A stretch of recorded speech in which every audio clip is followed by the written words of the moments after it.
News 9 Plus, ahead of the curve.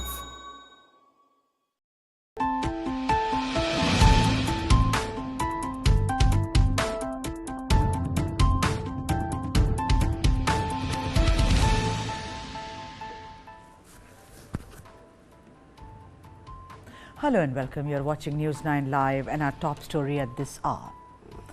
Kerala Governor Arif Mohammed Khan has expressed strong dissatisfaction over members of the Students' Federation of India waving black flags at him. Khan alleged that Chief Minister Pinarayi Vijayan had deployed individuals to harm him physically. While en route to the airport for a flight to New Delhi on Monday, a group of SFI members approached Khan's car, waving black flags and shouting slogans. In response to the protest, Governor Arif Mohammed Khan exited his car and confronted the demonstrators. Blaming the Chief Minister Pinarayi Vijayan, Khan stated that the Chief Minister is orchestrating a conspiracy, sending individuals to cause me physical harm.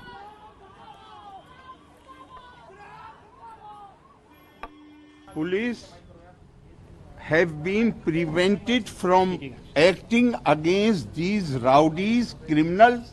They, this is a picture which has been published by a Kerala newspaper today. They are standing before in front of the car. They are on the left side of the car. They are on the right side of the car. And this was the 5th incident on 10th when I was going to address the young Indians. Then they claim that they are going to show black flags, but they try to attack the car. And the surprising thing is that when I come back at the same place, they again do the same thing. It means police did not take any action against them. Police did not ask them to go away from there.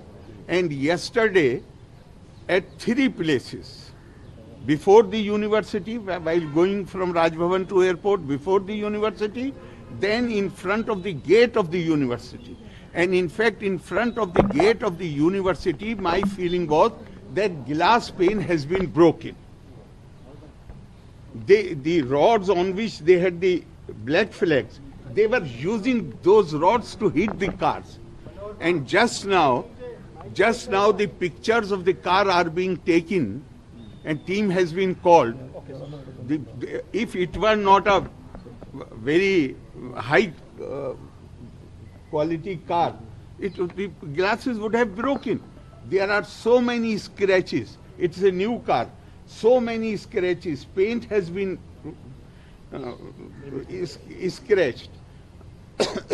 So then when this happened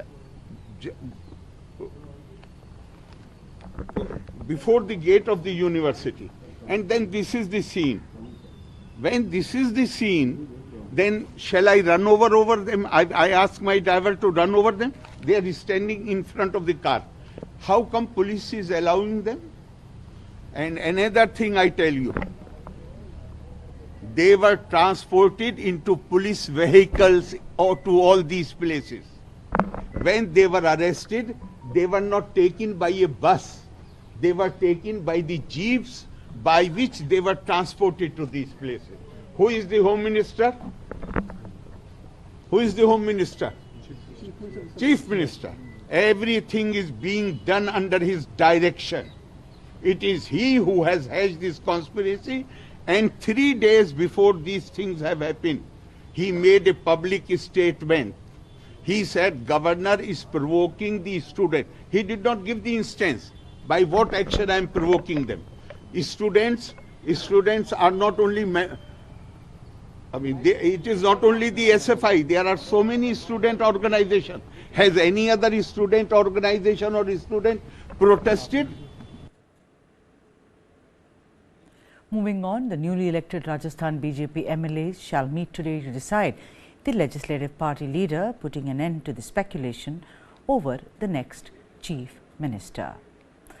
Rajnath Singh, the defence minister and party observer, along with co-observers Vinod Tawade and Saroj Pandey, will arrive for a 4 p.m. meeting at the party office. Two-time Chief Minister Vasundhara Raje Scindia, who campaigned aggressively for the party during the assembly elections, is among the leading contenders. A significant number of BJP MLAs are supporting Raje as a stir unfolded at Vasundhara Raje's residence when 4 MLAs arrived ahead of the legislative party meeting. Now, along with Vasundhara Raje, Gajendra Singh Shekhawat and Arjun Ram Meghwal are also in the chief ministerial race. Other names in the race include Ashwini Vaishnav, Sunil Bansal, Om Birla and Om Prakash Mathur, along with 3 MPs who have resigned: Baba Balaknath, Diya Kumari and Kirodi Lal Meena.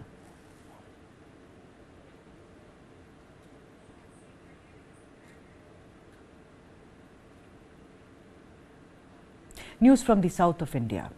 In Belagavi, Karnataka, a woman was forcibly taken from her home, stripped, tied to a pole and assaulted on the night of Sunday by the family of a girl with whom her son had eloped, according to the version of the police.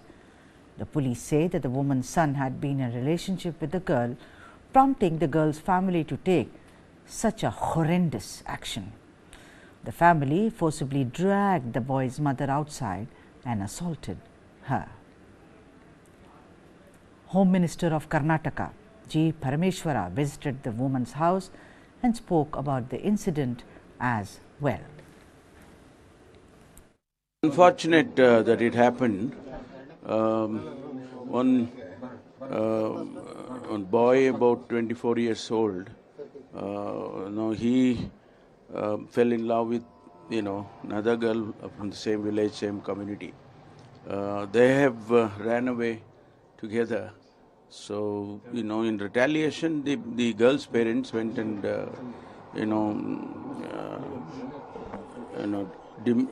destroyed the house of the boys and forcefully taken the mother of the boy, and removed her clothes and tied up to an electric pole.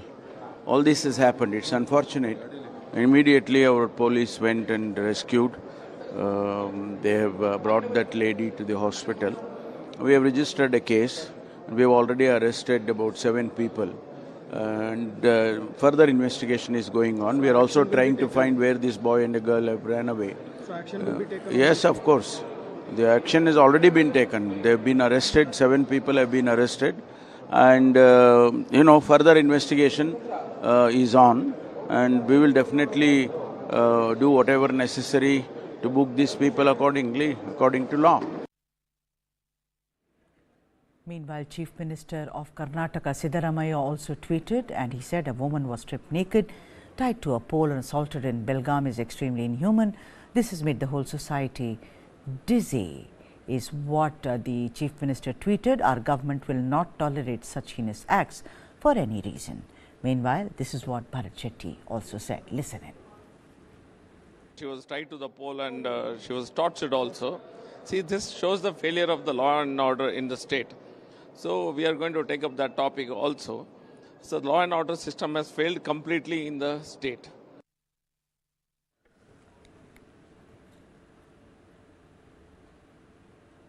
You just heard Bharat Shetty from the BJP, and several other political leaders also reacted to the incidents, and I just we put up the tweet of Karnataka Chief Minister Siddaramaiah and of course Bharat Shetty, who had very strong words to use about the way the woman's dignity was violated.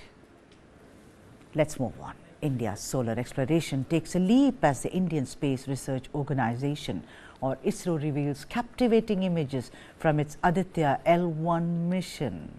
The Solar Ultraviolet Imaging Telescope, SUT, instrument activated on 20th November 23, has captured full disk images of the sun in near ultraviolet wavelengths. developed by the Inter-University Center for Astronomy and Astrophysics, that is IUCAA, Pune. In collaboration with ISRO, suit allows for unprecedented observation of the sun's lower and middle layers without atmospheric interference. What lovely pictures those indeed of the sun.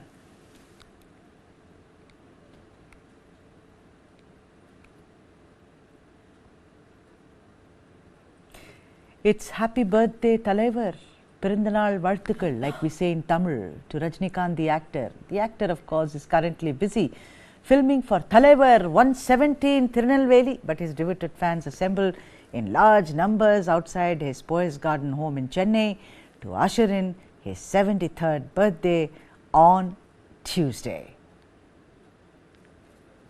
Those visuals on your screen right now.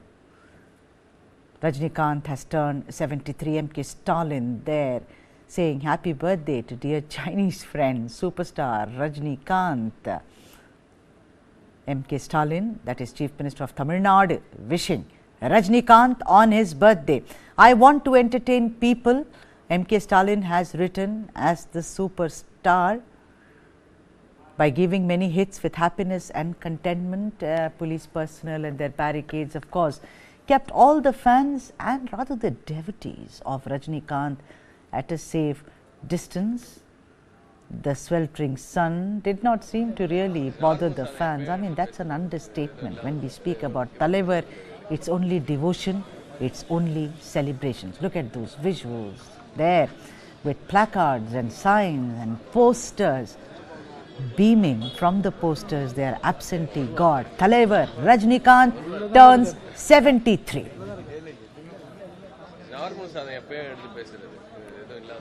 A little bit of who Rajinikanth is. You know, he was born Shivaji Rao Gaikwad and has been ruling South cinema for the better part of the past half century with around 170 films under his belt. That's why he's shooting for a film called Talaivar 171, because he's already done 170 films.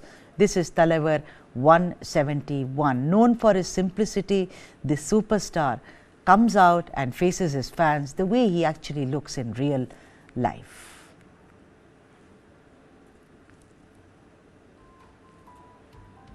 Father of two daughters, Aishwarya and Saundarya, his wife Lata has also celebrated his birthday by offering prayers.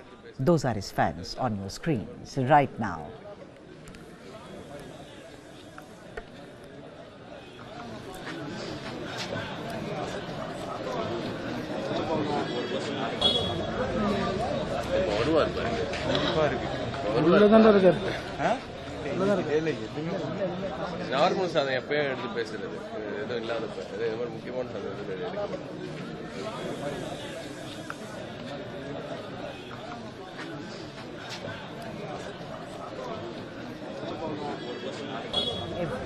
Every year, his fans flock to his residence to wish the actor. Rajinikanth's Chennai house in Poise Garden was of course recently in the news when it was flooded during the onslaught of cyclone Migjong. But nothing stops his fans waiting impatiently for a glimpse of the superstar Talaivar, that is Rajinikanth.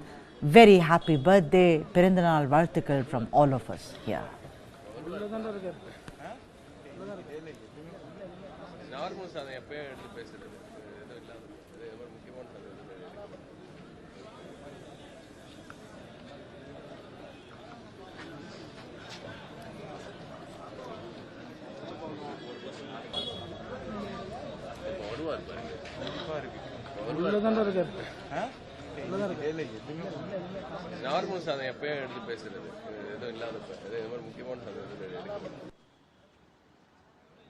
Those are the visuals on your screen right now. There you see Rajinikanth, 73 years old Rajinikanth, and fans and devotees are gathering around him even as he enters an airport, I guess, and he's been taken for a flight.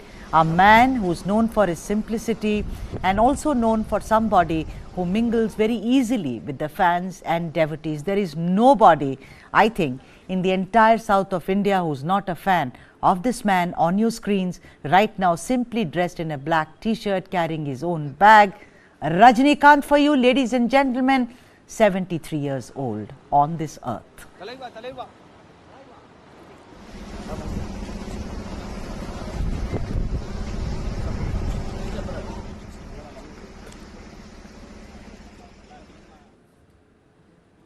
And as you know, Talaver is from Bengaluru, and Bengaluru, where chaos and innovation collide on a daily basis. For mobility, traffic is the biggest black dot in this city. Our documentary delves deep into the heart of Bengaluru's notorious traffic problem. Take a look and I come back to you.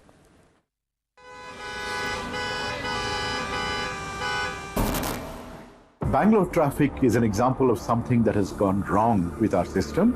We have more than 50 flyovers in Bengaluru city. If flyover is a solution to traffic problem, Bengaluru should not have traffic problem. According to TomTom Traffic Index 2022, Bangalore is ranked as the second worst city in the world when it comes to traffic.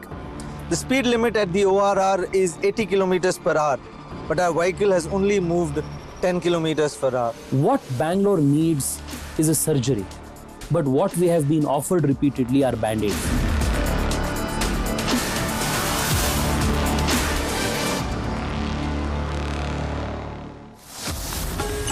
Only on the world's first news OTT.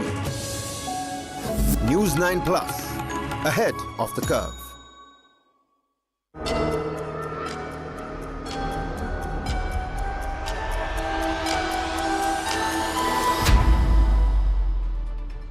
The following content may contain visuals that are disturbing, graphic, or sensitive in nature.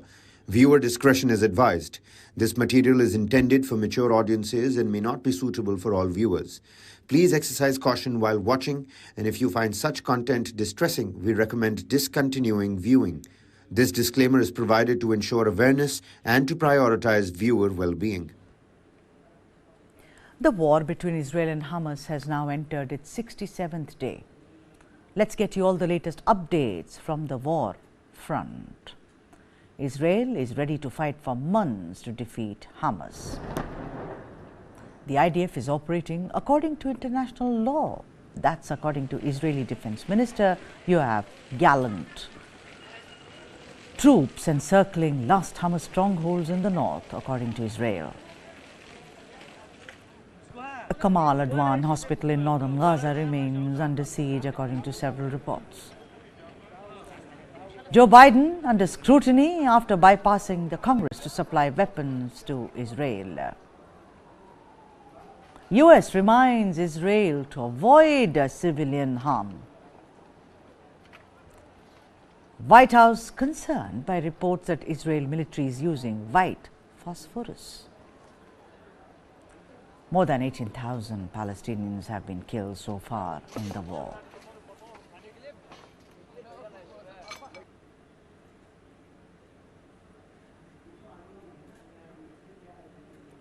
The UN General Assembly is preparing to vote on Tuesday for an immediate humanitarian ceasefire in the two-month-old war between Israel and Hamas. The humanitarian crisis has deepened in Gaza and the hunger is worsening amongst Palestinians in the besieged Gaza Strip. Reports suggest that hundreds of more civilians have lost their lives in Israel's assault on Gaza since the US vetoed a Security Council resolution calling for a ceasefire on Friday. Most of Gaza's 2.3 million people have been driven out of their homes. The 193-member General Assembly is expected to pass a draft resolution today that echoes the language of the resolution blocked by the United States in the 15-member Security Council last week.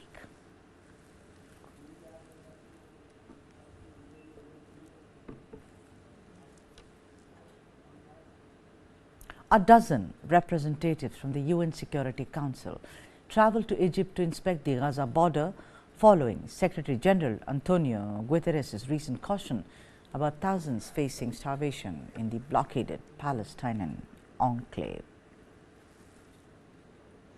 We hear for the first time that hunger is prevailing in Gaza. More and more people haven't eaten for 1 day, 2 days, 3 days. A stark warning from the head of the United Nations Agency for the Palestinians on Monday. Philippe Lazzarini and other UN envoys demanded an end to the war as they headed across Egypt's Sinai Peninsula to the Rafah crossing, the besieged Palestinian enclave's only entry point for aid. Days after Secretary General Antonio Guterres warned that thousands of Palestinians were simply starving. He warned of an implosion of order as hunger spreads and Gazans who haven't eaten for days loot aid distribution centers and stop trucks on roads to try to find food for their families. The suffering is fueling fears of a mass exodus to Egypt. This is what Lazzarini said he saw on his last visit to Gaza. Most of the people are just sleeping on the concrete. Winter is here. We have sewage water. They're struggling to find clean water. They're struggling to have food. And that was 2 weeks ago, before the offensive in the south. Gaza has been under a full Israeli blockade since the start of the conflict more than 2 months ago, and the UN says too little aid is getting in. The war has driven most of Gaza's 2.3 million people from their homes. Gazans said people forced to flee repeatedly were dying of hunger and cold, as well as bombardment, describing desperate attacks on aid trucks and sky-high prices. Gaza health authorities say around 18,000 people have been killed in the crowded enclave and conflict is intensifying. Mossab al-Khalut is caring for 2 seriously injured sons alone. His wife and daughter were killed when their home in the Jabalia refugee camp was bombarded. They've sought shelter in the European hospital in Khan Yunis. There's no treatment, no medicine, and no food in Gaza, he says. If they don't die from the war, they'll die from a lack of food, from hunger. After the collapse of a week-long ceasefire between Israeli forces and the Palestinian militant group Hamas, which controls Gaza, Israel began a ground offensive in the south last week. It has since pushed from the east into the heart of the city of Khan Yunis, with warplanes attacking an area to the west. On Monday, militants and some residents said fighters were preventing Israeli tanks from moving further west through the city and clashing with Israeli forces in northern Gaza, where Israel had said its tasks were largely complete. The United States says that it is concerned about reports that U.S. supplied white phosphorus munitions in South Lebanon. Listen in to the State Department spokesperson, Matthew Miller. I will say that our expectation of every country to whom we provide military assistance, weapons and other assistance, is that they use that assistance in full compliance with international humanitarian law and the laws of war, and Israel is no exception. First, which is that we are concerned by the reports of the use of white phosphorus. Obviously, there is a legitimate military use for white phosphorus, but that does not include using them on civilians. It means that if you use them, you have to do everything you can to minimize civilian harm. Anytime that we provide items like white phosphorus or really anything to another military, we do it with the expectation that it will be used for legitimate purposes and in full keeping with international humanitarian law and the law of armed conflict. So we're looking into this and looking for additional information. And then with respect to your first question, you heard the Secretary speak to this yesterday. If any of you were up early on a Sunday or early-ish, you would have heard him speak to this and make clear that, look, Israel is engaged in a very difficult military campaign against a terrorist organization that says it wants to repeat the attacks of October 7th. He decided that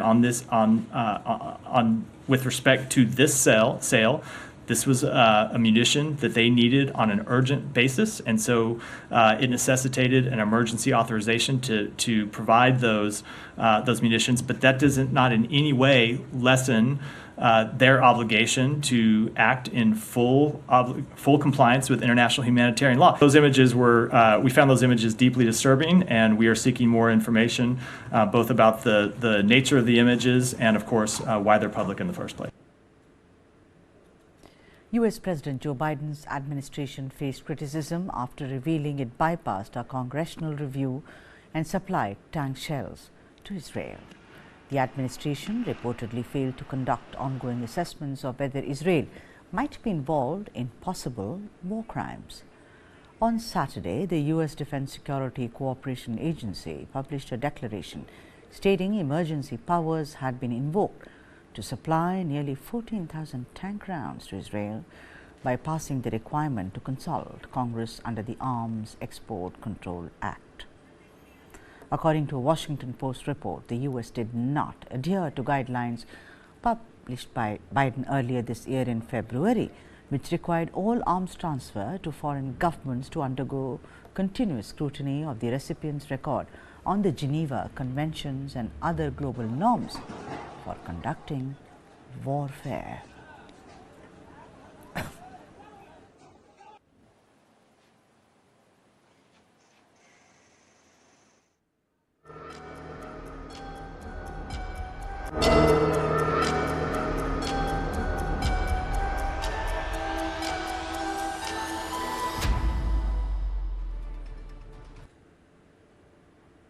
In other international news, Australia has announced stricter visa regulations for international students and low-skilled workers, aiming to halve immigrant intake over the next 2 years. Visa rules for international students and low-skilled workers will also be tightened under the new plan. Here's a full report. Australia says it's tightening visa rules for international students and low-skilled workers. The country said Monday that decision could cut its migration intake in half over the next 2 years and fix what the government called a broken migration system. Australia had boosted its migration numbers after COVID-19 to help businesses fill staffing shortages. However, the sudden surge in students and workers ratcheted up pressure on an already tight rental market, with homelessness on the rise. Home Affairs Minister Claire O'Neill. We are going to make sure that we bring numbers back under control, that we build a better planned system around essential things like housing, and perhaps most importantly of all, that we build a program that delivers for the national interest. O'Neill said the surge was mainly driven by international students, a group that was kept out of the nation for almost 2 years because of the pandemic. Under the new policies, international students would need to score higher on English tests. There would also be more scrutiny if they want to prolong their stay after their studies end. The decision came after net immigration was expected to have peaked at a record 510,000 people between 2022 and 2023. Back to sustainable levels. Prime Minister Anthony Albanese over the weekend said Australia's migrant numbers needed to go back to a, quote, sustainable level.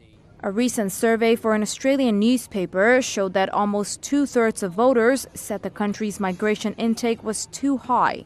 Still, Australia is now one of the world's tightest labour markets and has long relied on immigration to bolster it. The Labour government has pushed to speed up the entry of highly skilled workers and smooth their path to permanent residency. Time for a short break, but I'm coming back with lots more news. Don't go away.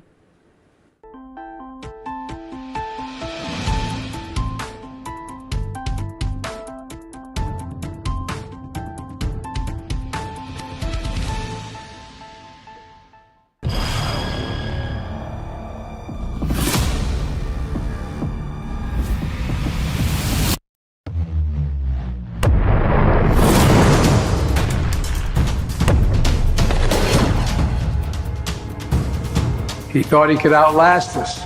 And 1 year later, the evidence is right here in this room. Who will blink first? So far from preventing the expansion of NATO, Russian actions have actually resulted in the expansion of NATO. It's a mess for Russia and it's a mess for the Western world, for NATO and the United States.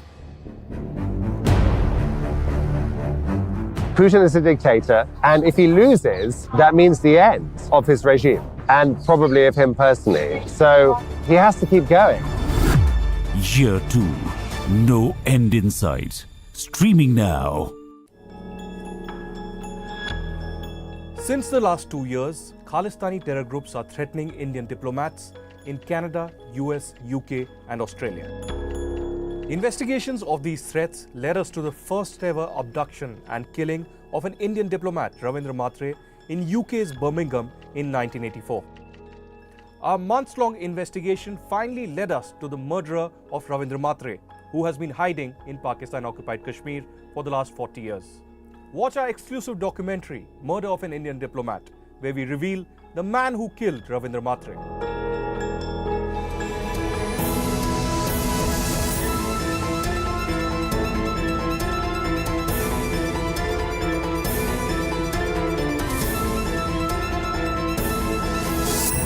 searching, start streaming. Download the world's first news OTT, News 9 Plus, ahead of the curve.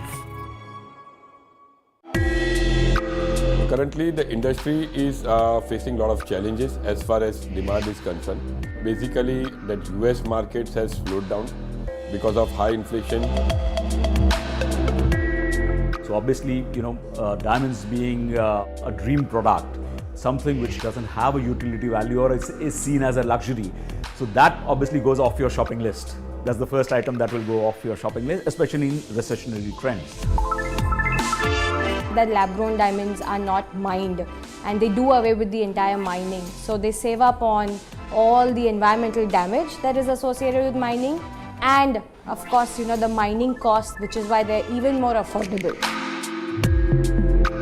People that is impacted by all these recessions are the artisans, are the people who work in this industry, right? But I think lab-grown diamond has allowed them to actually use their skills in the same product.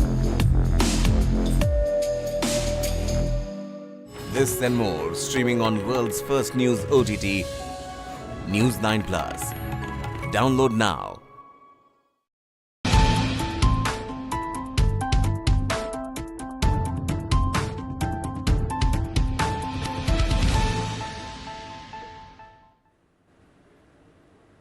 News coming in from the United States of America. Donald Trump maintains a strong position in the 2024 Republican presidential nominating contest, with 61% support among self-identified Republicans, according to a recent Reuters Ipsos poll. In comparison, Florida Governor Ron DeSantis and former South Carolina Governor Nikki Haley trailed with 11% each. Entrepreneur Vivek Ramaswamy had 5% and former New Jersey Governor Chris Christie garnered 2%, while 8% was undecided. The poll, which was conducted online between the 5th of December and 11th of December, surveyed 1,689 self-identified Republicans with a credibility interval of plus or minus 3 percentage points. The first ballots of the 2024 U.S. elections shall be cast in Iowa's Republican caucus on the 15th of January. The poll found little evidence that Republican voters are swayed by the battery of federal and state criminal charges faced by Trump.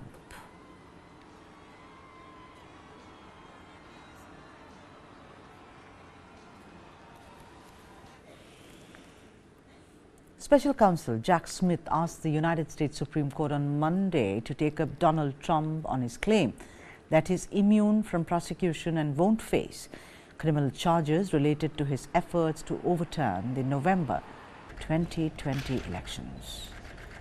Smith made the unusual pre-appeal court intervention in a bid to expedite the judgment, which is crucial for moving the case speedily towards trial.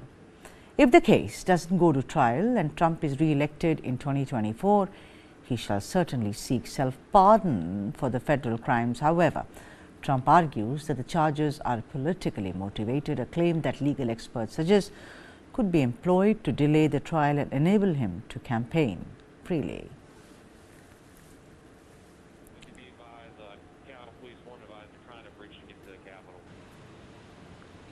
An indictment was unsealed, charging Donald J. Trump with conspiring to defraud the United States, conspiring to disenfranchise voters, and conspiring and attempting to obstruct an official proceeding. The attack on our nation's capital on January 6, 2021, was an unprecedented assault on the seat of American democracy. As described in the indictment, it was fueled by lies. Lies by the defendant targeted at obstructing a bedrock function of the U.S. government, the nation's process of collecting, counting, and certifying the results of the presidential election. As far as the joke of an indictment, it's a horrible thing. It's a horrible thing for this country. I mean, the only good thing about it is it's driven my poll numbers way up. Can you believe that? Way up. Moving on, the European Union's 27 leaders could decide at a summit this week whether to launch formal membership talks with Ukraine, a step that would provide a much-needed boost for Kyiv amid uncertainty over the future of vital wartime foreign assistance. But what does Ukraine need to do to keep its bid for membership alive? European Union leaders could decide at a summit this week whether to launch formal membership talks with Ukraine. The step would offer a much-needed boost for the war-torn country and provide some security over future foreign assistance for its defence against Russia. But what hoops must Ukraine jump through to keep its EU dream alive?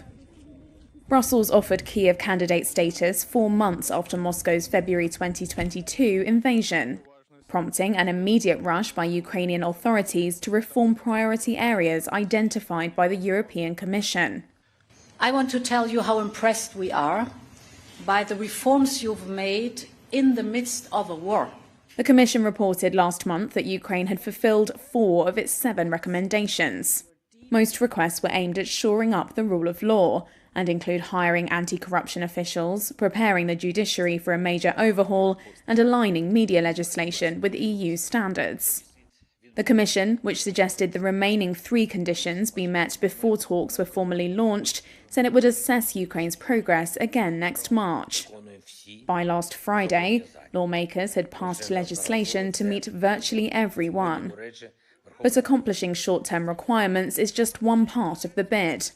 The Commission has made sweeping policy change suggestions across multiple sectors by the end of 2024, covering areas from public administration to food safety. Ukraine is expected to prove its fight against graft, intensify its crackdown on large-scale illegal smuggling, reform law enforcement, and find ways to reintegrate displaced Ukrainians into the labour market to bolster the economy.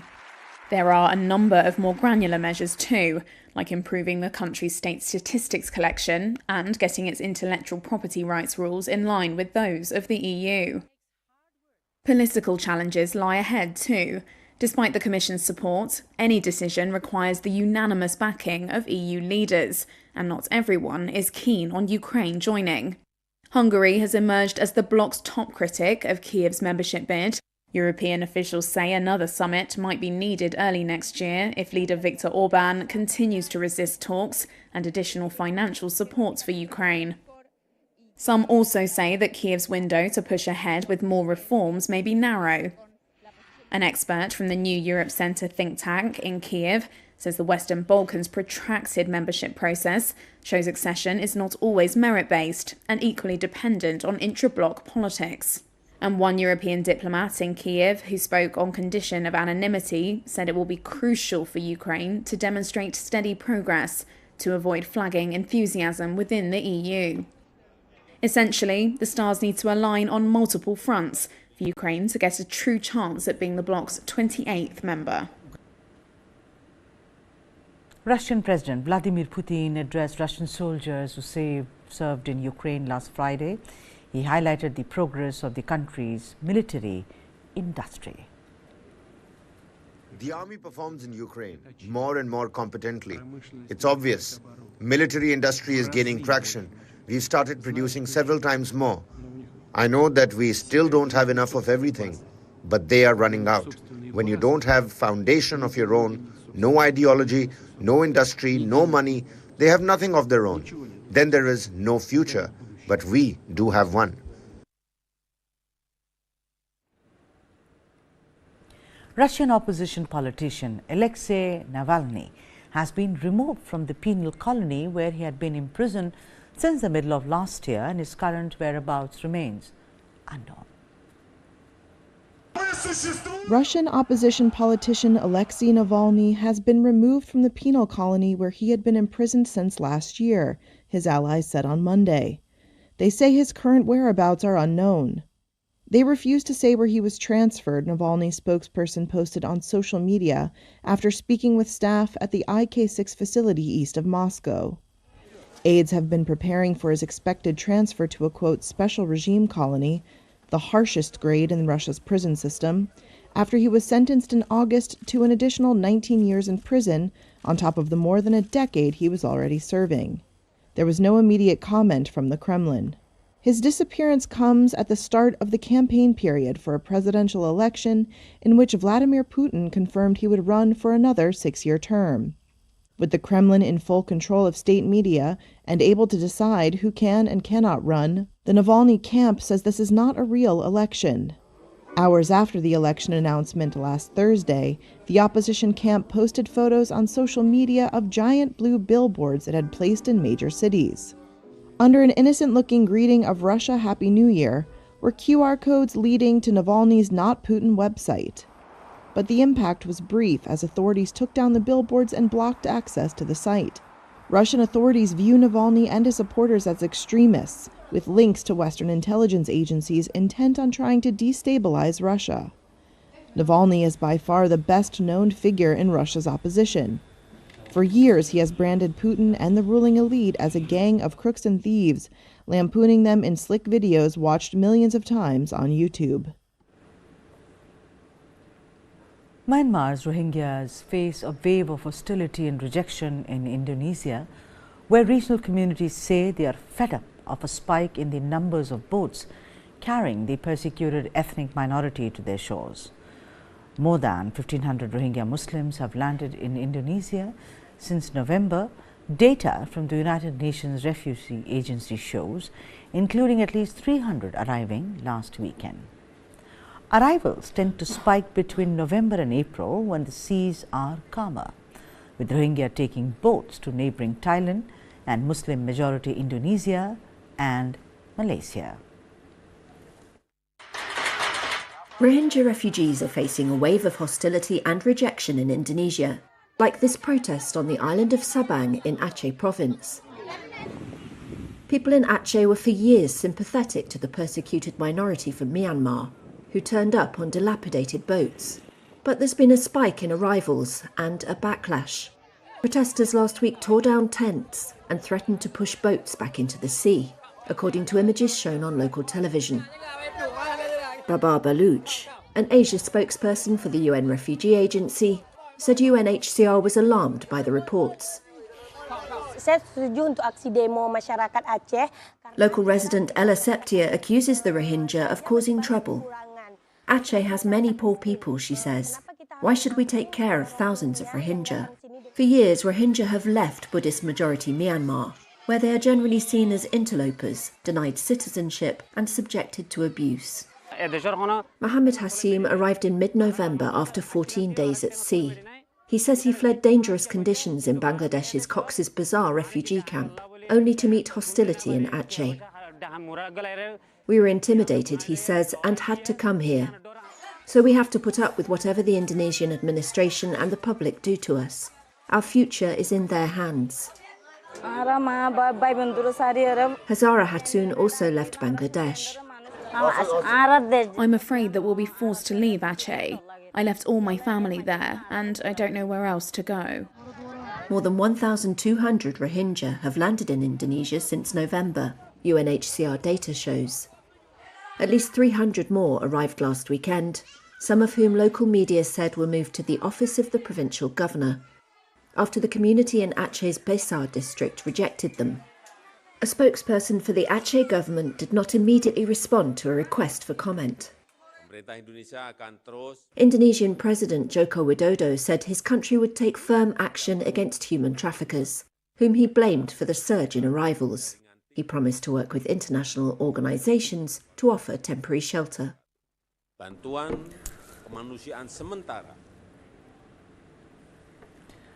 The Texas Supreme Court ruled against a woman, Kate Cox, who sought an abortion on medical emergency grounds. The court overturned a lower court order that had permitted the abortion. The woman's fetus was reportedly diagnosed with a fatal condition. The ruling stated that the lower court erred in determining the woman, who is over 20 weeks pregnant, was eligible for a medical exception. Texas overlapping bans currently permit abortions only when a pregnancy significantly threatens the health or life of a woman.